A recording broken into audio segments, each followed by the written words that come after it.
The Bermuda Triangle, one of the deadliest stretches of ocean on Earth. But what if there were an even deadlier one? In the Pacific, there may be. Why was this massive state-of-the-art ship suddenly lost with all hands? Nothing could be done to save them. What happened to this aircraft that vanished without a clue? I think an entrance to another dimension opened in this area. What deadly forces send sailors to their doom? It's really a terrifying experience for those that were on board. The world's most powerful navy knows the dangers well. The moment you stop respecting it or fearing it is when things go wrong. Join the search to fathom the Pacific Ocean's deadliest enigma. A quest that takes us over, on, and deep into the depths of the deep blue graveyard called the Devil's Sea.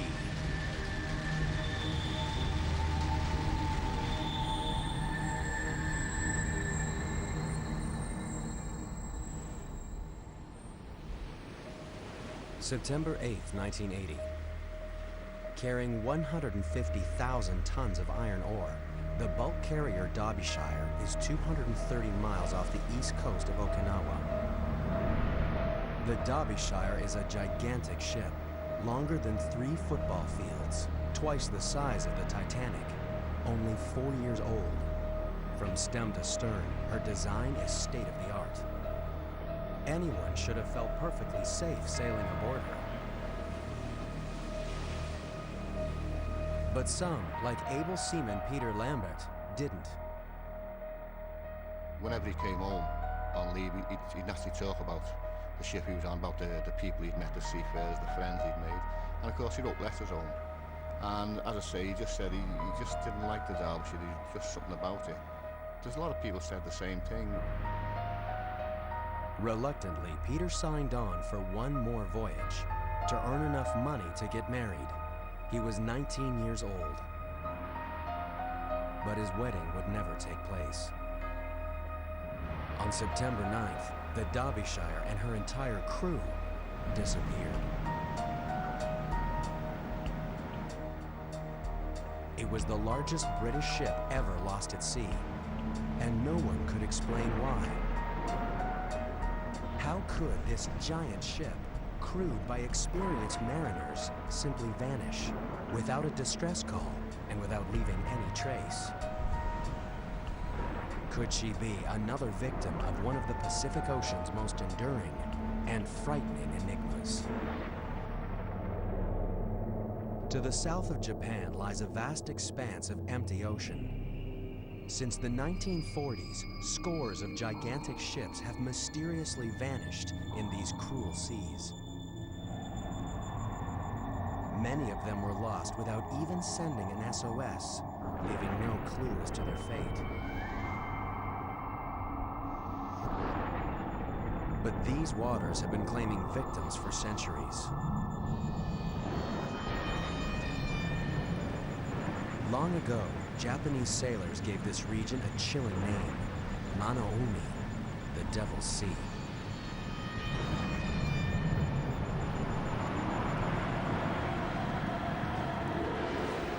Japanese legends tell of unknown forces that overpower the strongest of ships, and great sea monsters that drag sailors to their death.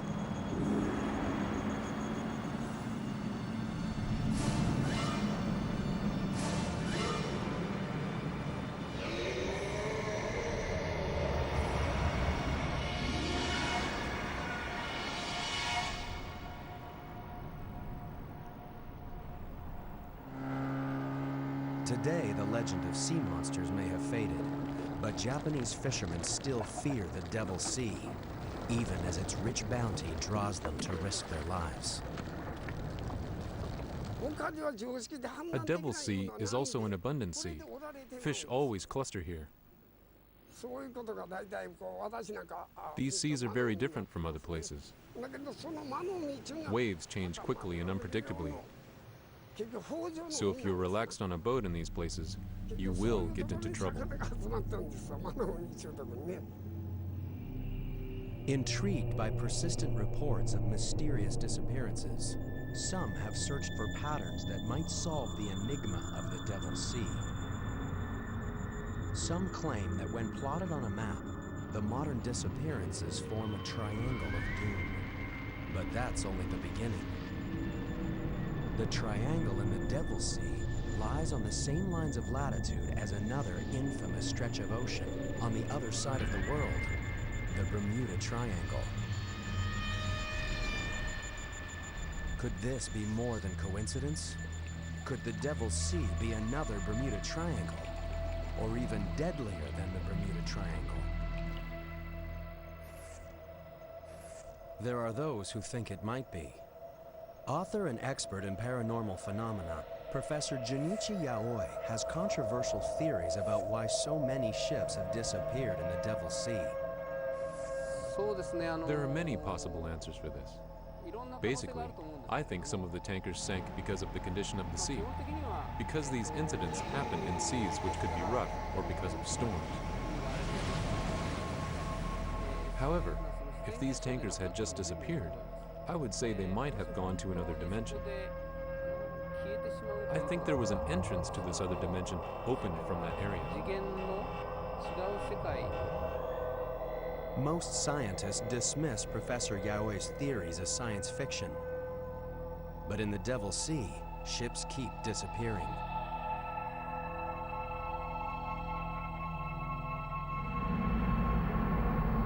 January 2002. The MV Linjae, a Chinese freighter with 19 crew on board, fails to arrive at the Japanese port of Kagoshima.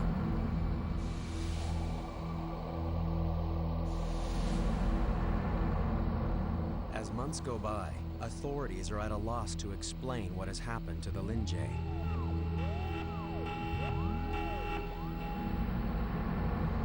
She has disappeared without a distress call and without leaving any signs of her fate.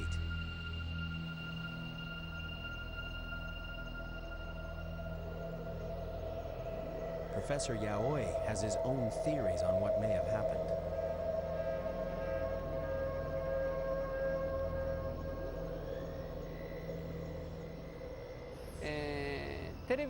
Let me explain it with an easy example. Imagine a radio wave. TV programs, such as a drama, a documentary, and news are made in a studio. When these programs are broadcast, their mode is changed to a radio wave, which we can't see nor touch.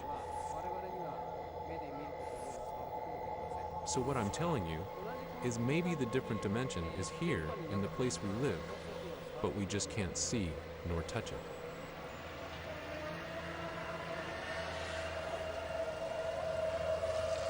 While some find Professor Yaoi's theories a comforting way to explain the unexplainable, maritime experts remain skeptical. I'm a disbeliever, probably a fairly strong disbeliever of anything like that. David Mearns is a shipwreck hunter with an impressive record of locating lost ships and a pragmatic attitude to the paranormal. I'm hired by people to come up with answers in a purely scientific and technical matter. So to actually come back and say, well, you know, I just can't explain it. It must be that Bermuda Triangle thing or the Pacific Triangle. And, you know, I don't think I'd have much credibility any longer. In 1994, David and his team faced one of their biggest challenges to date: solve the mystery of the lost ship Derbyshire. It would be a mission that would push even these experts to their very limits. This time they faced a formidable foe, perhaps the toughest ever, the Devil's Sea.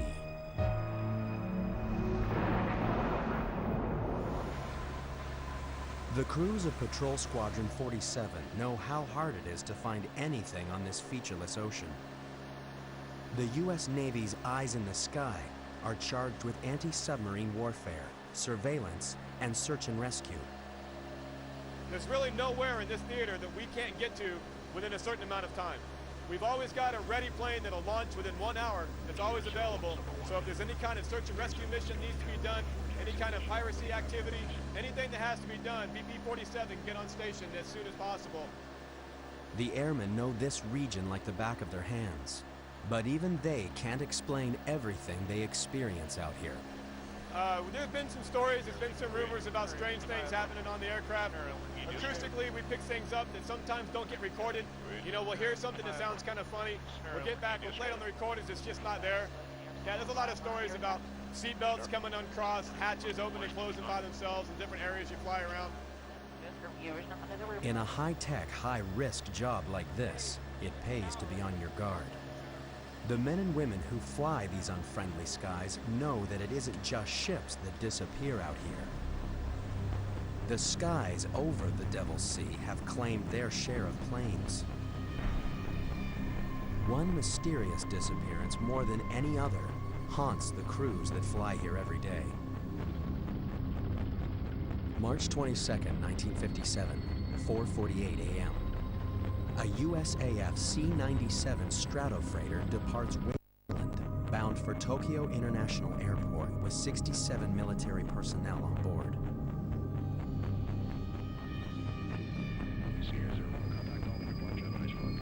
The flight is scheduled to take 9.5 hours, and sufficient fuel for 13.5 hours is on board. For 8 hours, the flight progresses normally. At 2:30 p.m., the pilot radios an estimated arrival time of 5 p.m. and adds that all equipment is functioning normally. Weather in the region is good. Flying conditions are nearly perfect. An hour and 15 minutes later, the pilot radios that he's 200 miles from Tokyo. Air traffic controllers expected the aircraft to arrive within 2 hours.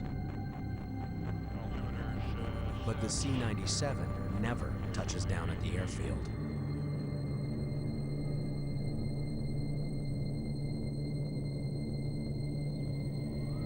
Search and rescue flights scour thousands of square miles of ocean surface, retracing the plane's flight path. They find nothing. The giant Stratofreighter has vanished into thin air. Something in or over the Devil's Sea was powerful enough to wipe the massive aircraft from existence. What could have happened to this formidable aircraft, built for combat, flying in perfect conditions? To this day, no one knows.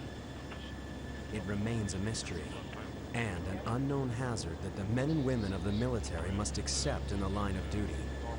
Radar altimeter is 1,000 pilot. The Devil's Sea hides its secrets well, but daring expeditions and groundbreaking research are beginning to reveal some startling answers to age-old questions. Just like the Bermuda Triangle, nothing is ever as it seems in the Devil's Sea.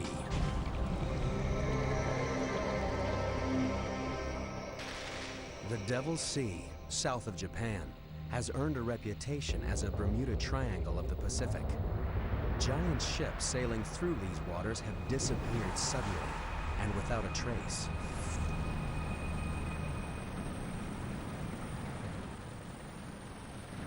The Japanese Coast Guard report over 2,500 shipping accidents in the waters around Japan every year.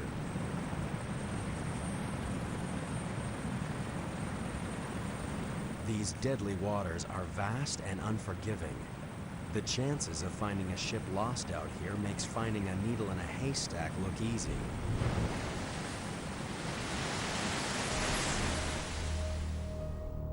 That's why, 14 years after the giant ship Derbyshire was lost without a trace in the Devil's Sea, most believe she would never be found. An official report blamed the forces of nature, and the case was closed.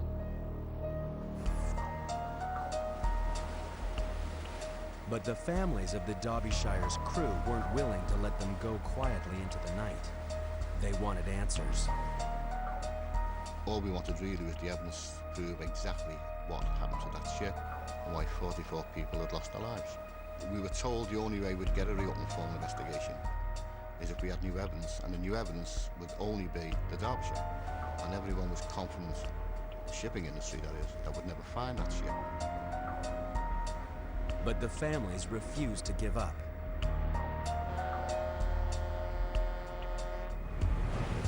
In July 1994, an expedition team led by David Mearns of Oceaneering Technologies headed into the Devil's Sea, convinced that they could crack the case. Their hopes were pinned on one slim lead. At the time that the Derbyshire was lost, search and rescue planes reported an oil slick not far from her last known position. No one else had really used oil as the primary clue to actually go out and find a ship. So there was some uncertainty at the time about, how big the area could be. Is the oil directly above the ship, or is the oil being set down current, 10 miles, 50 miles, 100 miles? Nobody really knew. But my gut feeling was that it was an excellent marker, and that would lead us to the wreck of Derbyshire. On this clue alone, David Mearns and his team would try to achieve the impossible: find the Derbyshire and lay the mystery to rest. It was one thing to mount a search, but on this vast and violent ocean, the odds of finding Derbyshire were astronomical. The ocean floor lay miles below, and even if Derbyshire was down there was no telling what wreckage may remain 14 years after she was lost. Against these staggering odds, the expedition team placed their faith in a state-of-the-art device: the side-scan sonar towfish. Towed behind their vessel, it would travel along the ocean floor and send back pictures from 2.5 miles below. But these sonar sweeps would also be a race against time. Every day of searching would cost tens of thousands of dollars. The search team had enough money for only 8 days at sea. The sonar towfish descended beneath the waters of the Devil's Sea and began transmitting eerie images from the ocean floor.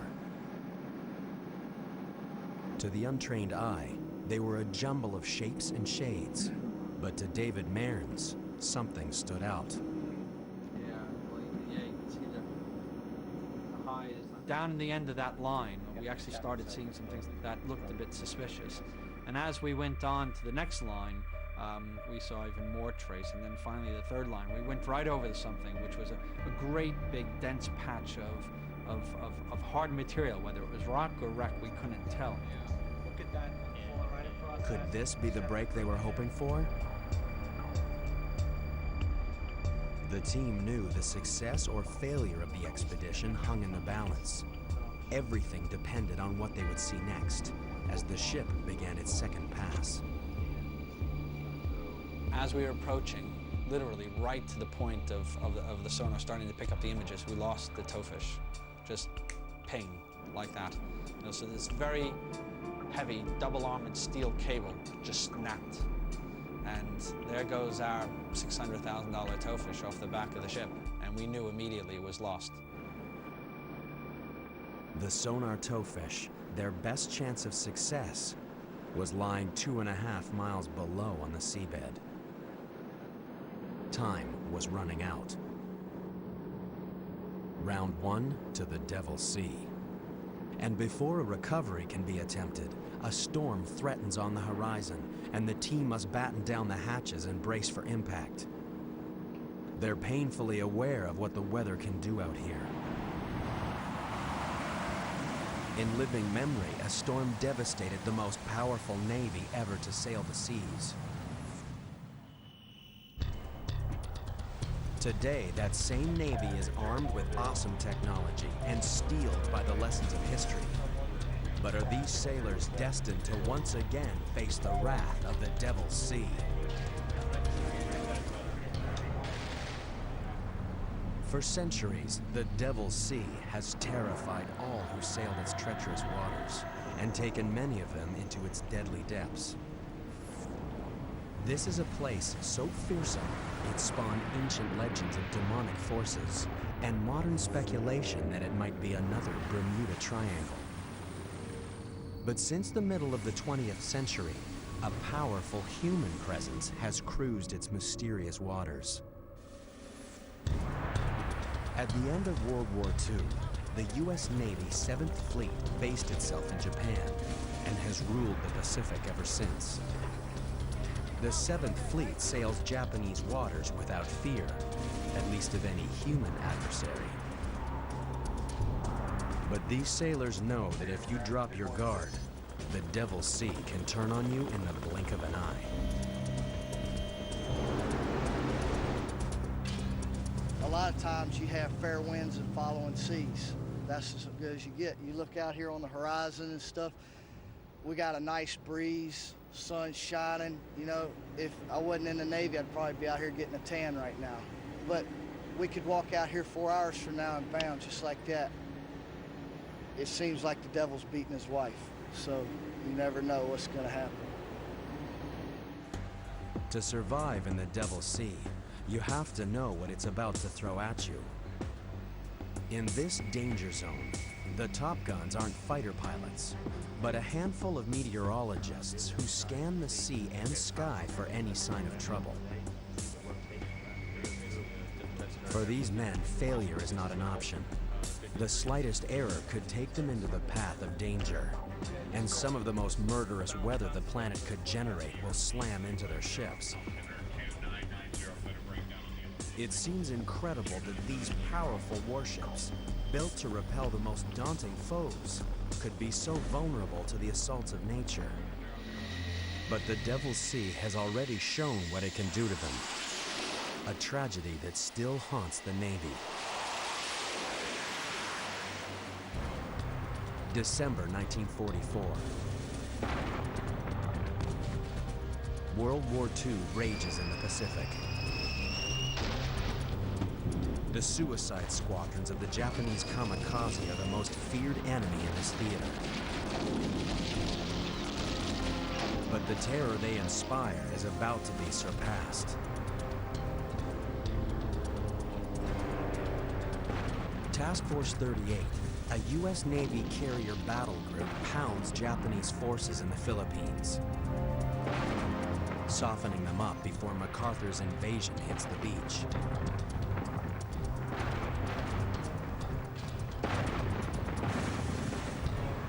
After 3 days of bombarding the enemy, they must break off the attack and steam into formation to refuel.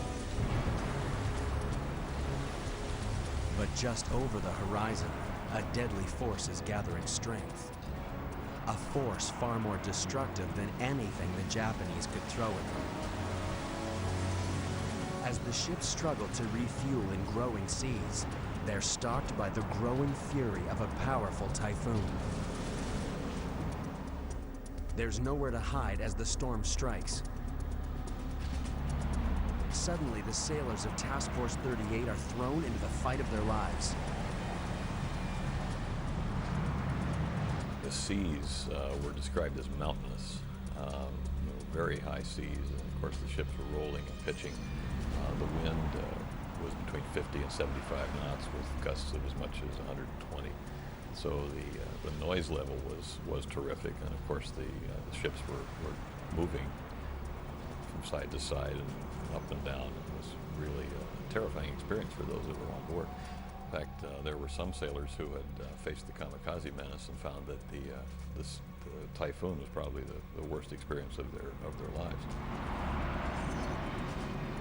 For the men of Task Force 38, the next 24 hours were a living hell. Storm-force winds and 60-foot waves pounded them, capsizing 3 destroyers, badly mauling 16 other ships, sweeping more than 200 planes off the carriers, starting raging fires below decks.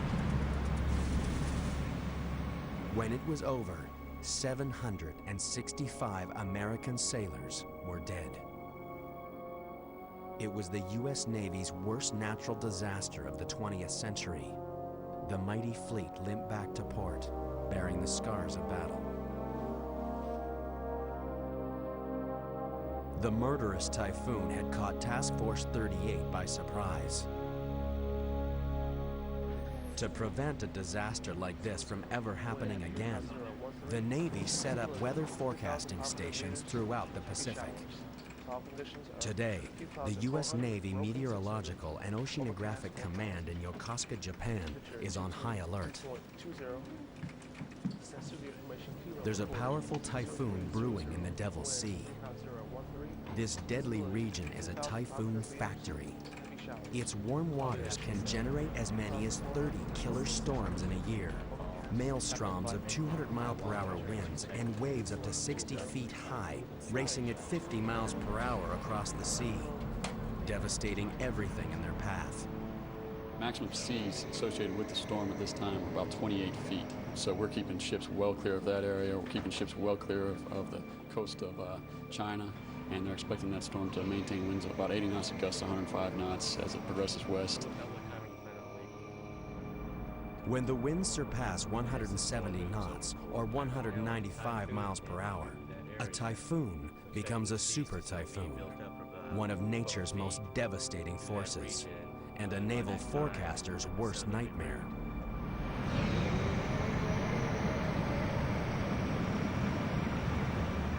In a super typhoon, you can have seas well in excess of 35 feet, and much larger than you ever want to see a ship encounter. Very capable of sinking ships, grounding ships, destroying harbor facilities and housing on islands. Just absolutely devastating to anything that they encounter. 170 knots will tear down concrete walls and permanent structures. A naval weatherman's job is to ensure that when a meteorological monster like this churns across the sea, one thing that it won't encounter is a ship of the U.S. Navy. If they're close enough to land, they can ride out the storm in the relative safety of a harbor. But ships too far from land have no option but to ride out the fury of the storm. Many of the ships lost in the Devil's Sea have disappeared during the worst winter months, when storms are most frequent and deadly. But these are giant ships, built to withstand the worst conditions. A typhoon alone shouldn't sink them. When the giant bulk carrier MV Derbyshire sailed into the Devil's Sea, it was September 1980, the heart of the annual typhoon season. At 10:19 a.m. on September 9th, the captain reported that Derbyshire was battling 70-mile-per-hour winds and 30-foot waves.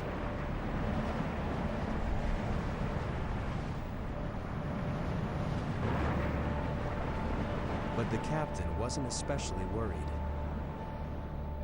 He was confident that a ship as large and well-designed as his should have no trouble surviving even such severe weather. He radioed that their arrival in port would be delayed by no more than a few days. Instead, Derbyshire disappeared without a trace. How could he have been so tragically wrong? Could the answer lie buried beneath the waves? Violent forces lurk down here, forces that modern science struggle to fathom, forces that may hold answers to the mysteries of the Devil's Sea.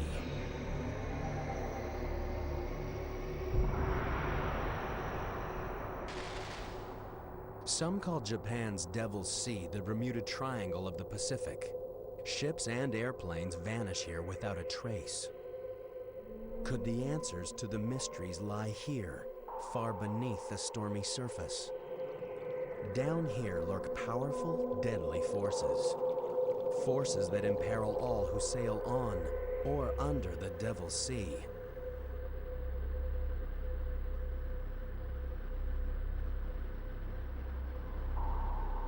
The Devil's Sea has been a watery grave for submariners. It took an especially heavy toll on the submarine fleets of World War II. 1 in 5 U.S. Navy submarines never returned from the sea, and nearly half of the 52 U.S. submarines lost during World War II met uncertain fates. Today, researchers are uncovering the deepest secrets of the Devil's Sea. The Japanese Marine Science and Technology Center regularly send craft into these dark depths.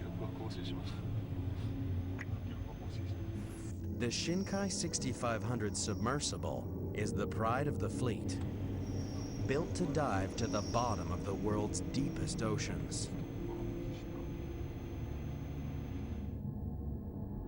Marine scientists spend long hours in the inky depths, opening up an unseen world on a scale that is scarcely believable.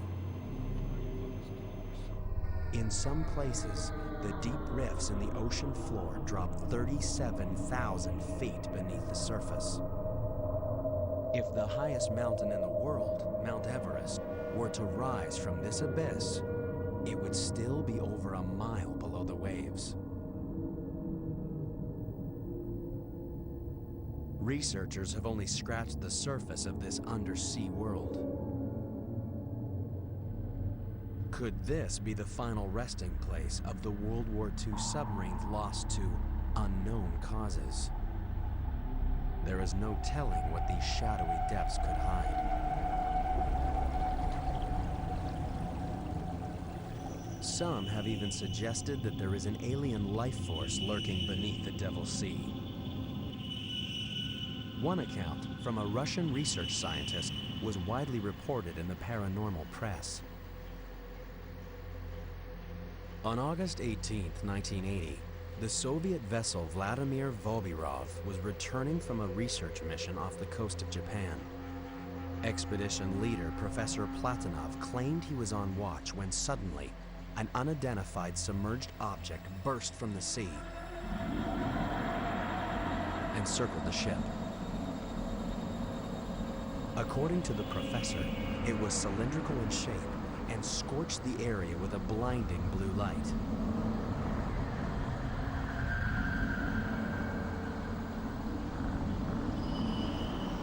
The professor reported that the strange craft was like nothing of this world, an unidentified object that circled the ship for several minutes and then plunged back into the ocean as suddenly as it had appeared. Over the years, others have told similar tales, and the folklore of the Devil's Sea has grown. But there are other explanations for strange objects bursting from the water. Japanese scientists dismissed the notion of an undersea alien life force.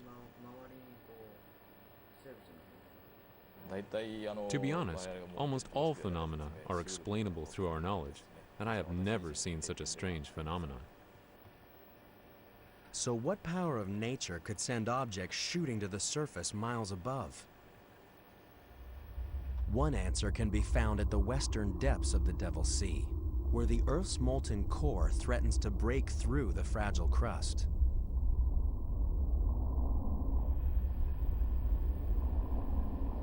Without warning, violent forces can burst from the ocean floor and then disappear just as quickly, leaving no evidence of their fury. Except perhaps the mystery of a vanished ship. In the 1950s, a New York Times report on a mysterious disappearance first brought the world's attention to the Devil's Sea.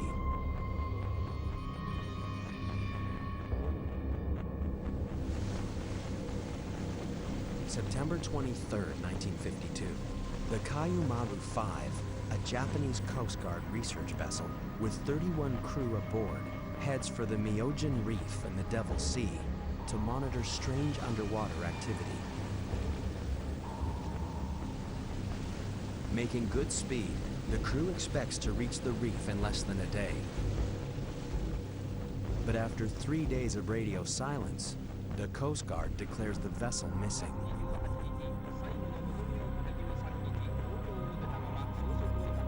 Ships in the area change course to search for survivors. None of the Kayumaru's crew is found. The mystery deepens until, by chance, the searchers witness a violent natural phenomenon.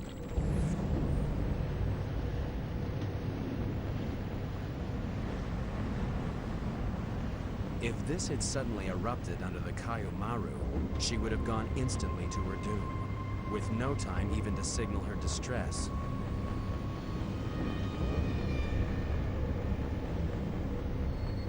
searchers found a few scraps of wreckage, but none of them bore a ship's name, and there were no survivors to tell their tale.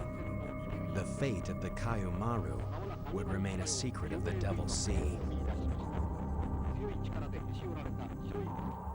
Grieving relatives were forced to accept that the ship was simply gone, and with it, their husbands, sons, and fathers. The Japanese Coast Guard warned ships to avoid Myojin Reef because of the danger of an undersea eruption, and a legend was born. But rumblings in the depths can kill in more ways than one. When an earthquake strikes Japanese coastal towns, residents run to the hills. An earthquake on the seafloor sends a shockwave racing to the surface. A bulge of water is displaced and moves swiftly through the ocean. This irresistible force is the tsunami, the deadliest of waves. In the open ocean, tsunami waves can travel at over 500 miles per hour. Anyone caught in its path, on land or in a harbor, has no chance.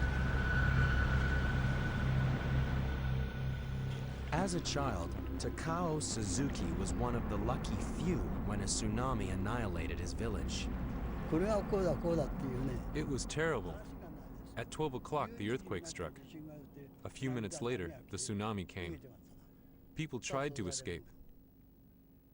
The people who died were not so far away from us, but they were killed.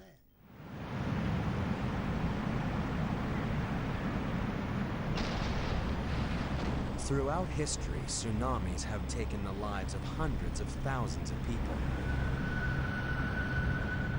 Today, tsunamis still wreak havoc along the coast of Japan. And all too often, people don't realize the threat they pose until it's too late. No one is more aware of the awesome force of the tsunami than Chip McCreary of the Pacific Tsunami Warning Center. Even a 10-foot tsunami is quite destructive because sea level will rise by 10 feet and it'll stay high for 5 minutes, 10 minutes, 15 minutes. And during that time period, of course, a lot of water rushes on shore, and it can rush on shore with a high velocity. This not only floods areas, but the force of the water knocks things down and picks up debris, which in turn acts as battering rams. It's no wonder that some have suggested that these monster waves could be responsible for the ships missing in the Devil's Sea. But those who know the tsunami best say it's unlikely. A big destructive tsunami might only be a meter or less in height out on the open ocean, and because these waves have very long wavelengths, the time it takes for the wave to go up and then go back down is a long time. It might be 20 minutes, even up to an hour. So this slow rise and fall of the sea out in the middle of the ocean is quite unnoticed. Although they cause massive destruction on the coast, tsunamis can't take the blame for a ship missing at sea. Far out to sea, time was running out on the expedition searching for the lost ship Derbyshire. There had been a promising sonar scan of the seafloor where the ship was reported missing. But before they could make a positive identification, the sonar towfish had been lost, claimed by the Devil's Sea. Now the storm relented and the mission could go ahead. They would attempt to recover the towfish and identify the target. But would they be prepared for what they'd find 2.5 miles below?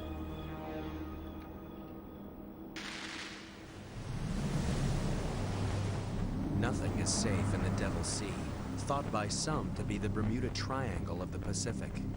Ships disappear from the surface, submarines dive to their doom, aircraft vanish from the skies.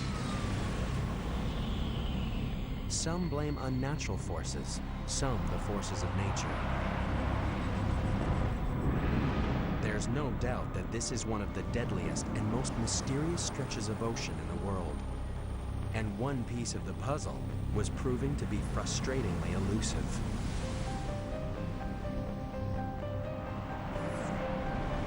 The Devil's Sea had foiled one attempt to solve the mystery of the lost ship Derbyshire. The expedition team had lost their sonar towfish just as it was beginning to transmit images of a suspicious formation on the ocean floor. Now they would launch a rescue mission, a desperate attempt to recover the towfish and identify the target below. The team readied their remote-operated vehicle, or ROVE. This mission would push it to its limits. Would the ROVE's titanium frame withstand the crushing pressures that it would encounter as it descended? A few slender cables were all that kept this high-tech submersible tethered to the ship. If anything went wrong 2.5 miles down, there was nothing anyone on the surface could do. So the tension was incredibly high. You've got a very expensive piece of equipment sitting on the seabed, and there's a wreck down on the seabed that you know it's the wreck you want, but without that picture proving it, no one will believe you. So if you had come back, you know, without being able to do that, you'd have failure on every single front. We recovered our towfish, which was technically a very difficult thing to do, picking up this 1-ton probe and bringing it onto the deck. And then we had to dive on the target, and we had about 6 hours of time left before we actually had to leave. The anxiety on board grew as never before seen images appeared out of the gloom. The ROVE picked up a trail of glittering iron ore, the cargo the Derbyshire was carrying when it disappeared.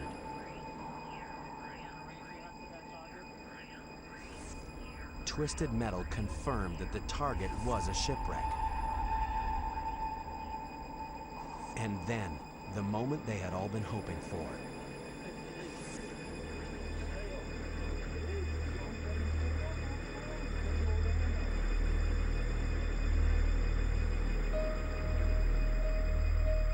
Proof at last that the mighty ship had not simply disappeared, that behind this mystery at least, there lay an answer. Finding a shipwreck is a fantastic feeling. People had predicted she'd never be found. So, you know, the moment that you actually start seeing wreckage, to be able to see that image is a great feeling.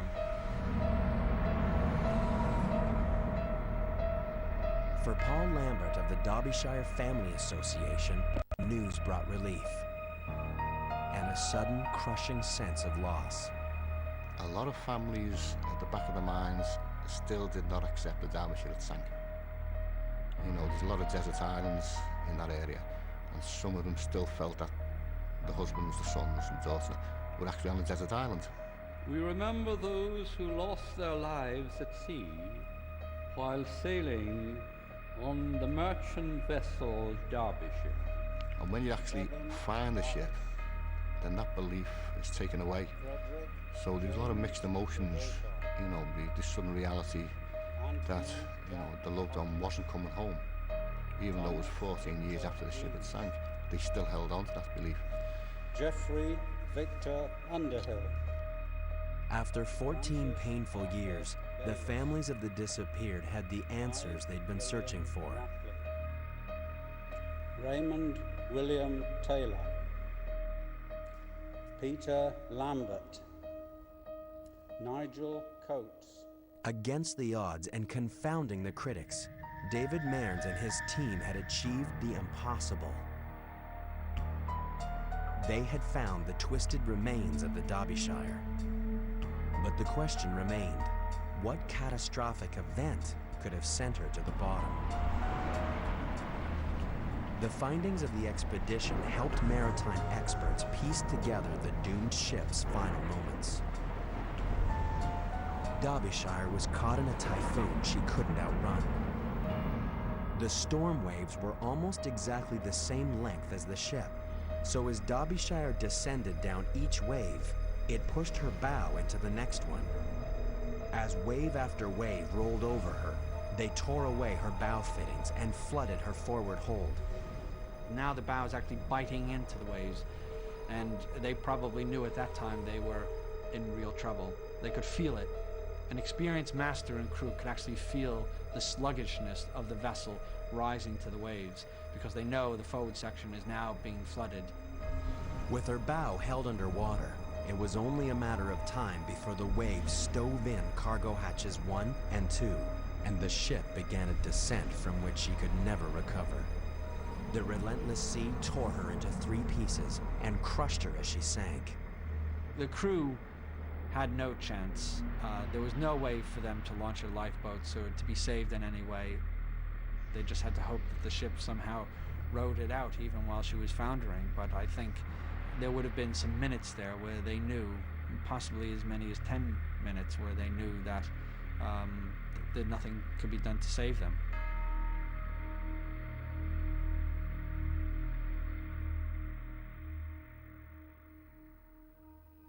The last act of the expedition was to gently place a memorial plaque on the Derbyshire's foredeck, inscribed with a prayer for her lost souls. Tragically, the Derbyshire wasn't the only ship lost in this way. Just a few years after Derbyshire was lost, her 2 sister ships were also torn apart by storms they ought to have survived because of the same design faults. The Derbyshire tragedy led to improved safety features that are now standard on new ships. But many older ships suffer the very same flaws that led to Derbyshire's demise. For Paul Lambert, the fight is far from over. The mystery of the Derbyshire may be solved, but he won't rest until every ship is made safe. I don't want my brother, Peter, and the other 43 people's lives who are being lost for nothing. And the only way we can do that is to get the recommendations implemented. I want people to remember Derbyshire and for the lives she's going to save.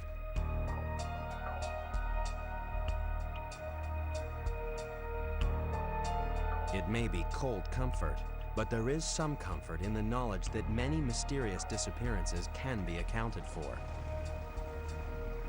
And every mystery solved improves the odds for the thousands of seafarers who venture out onto the Devil's Sea every day.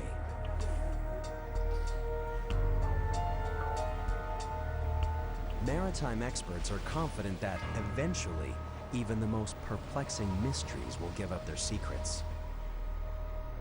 When you're at sea on a ship and you're out there and there's nothing else, there's you and your crew and your vessel, things happen, nobody knows, and Derbyshire was one of those ships where if we hadn't found it, nobody would ever know. And if you wanted to think she was overcome by the forces of some unexplained phenomenon, people could have believed that as well. But we've proved that that was incorrect. Now we know why she sank. So that's what gives me the confidence that these things are explainable. At least in the case of Derbyshire, it is. But for some, the enigma will always remain. Many people now realize that there are many things we can't solve, even though we have witnessed great progress in science. However, I don't think I can persuade people who insist that there is nothing science cannot solve. Every day, this vast expanse of ocean continues to be plied by hundreds of ships, braving the forces of nature and the terrors of the unknown. As the Devil's Sea casts a shroud over its mysteries, the sailors can only pray that they won't fall victim to the Pacific Ocean's deadliest waters.